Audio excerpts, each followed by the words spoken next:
From my perspective, the FW curriculum is intended as major preparation for career paths.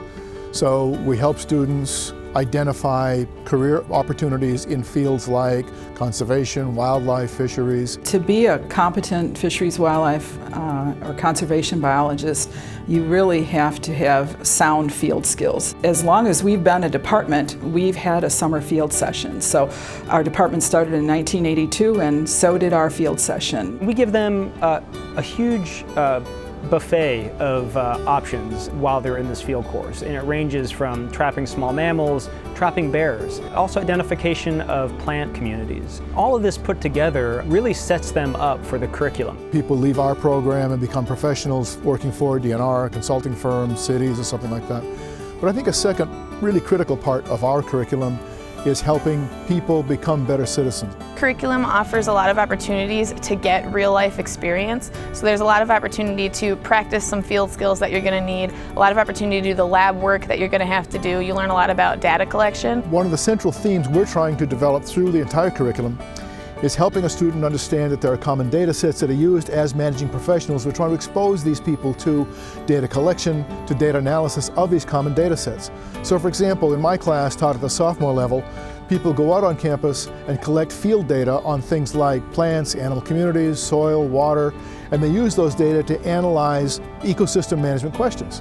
Those same data, the same ideas are brought up in future classes all the way through the sophomore and junior year.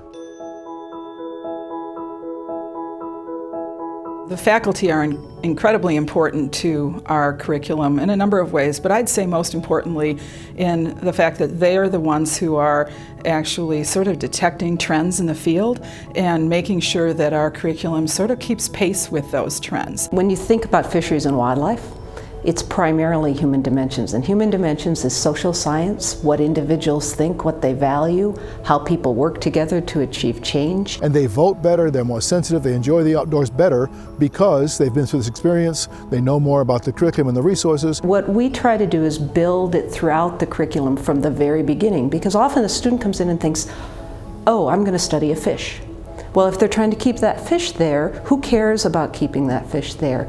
If they're going to do research, what type of research do governments need in order to achieve some of their goals? I think one of the most important courses to my undergraduate career was a Thailand study abroad course. So we did occupancy surveys, we camped, we set up camera traps, a lot of field work that's really important when you go out and get a job. One of the central characteristics that a person needs to have entering the career today is adaptability. A person needs to be able to adapt to a new culture, a new work experience. By having international experiences through their undergraduate career, they develop that new adaptability in a strong way. I knew what I wanted to do, but I wasn't really sure if I was cut out to do it.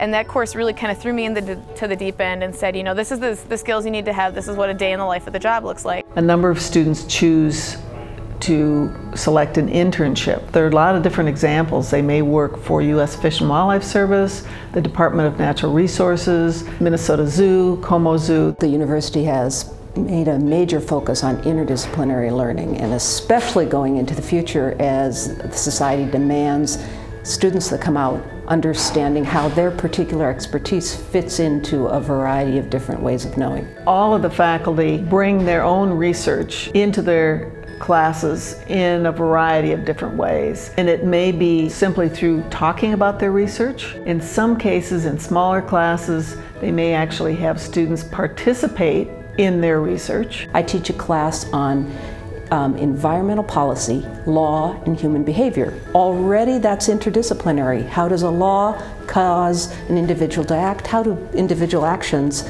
influence how we might change laws? But we're always talking about it in relation to a particular fisheries problem, or a conservation problem of prairies, or our concerns about nutrients in the water system.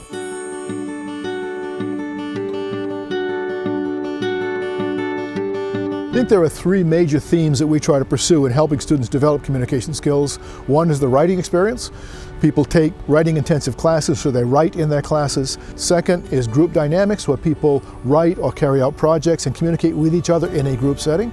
And third is presentation. So they present to professionals from the community, they present to each other, they present to the instructors, all helping them communicate when they become professionals in their field. We need to make sure there aren't gaps in the curriculum where students are having to sort of learn on the job as much and learn from mentors, but more be really ready to fully function. We're actually working with our stakeholders to lay out what are the critical competencies that our graduates need, and then look through our curriculum in a very detailed way to look for gaps and to see where we can make sure that our curriculum is as comprehensive and complete as it can be. I really like the faculty here, and I really like the types of students that the program attracts. I think it's a really unique community, and that wasn't something I was expecting to get when I came to college. I was kind of planning on just coming in and getting a degree and getting out, but I got a lot more involved than I had planned to, and was really happy that I did. We start with basic concepts, then using those concepts actually in the field, then coming back and doing some research on that, and then applying it to a final product. That suits the entire student throughout their time here.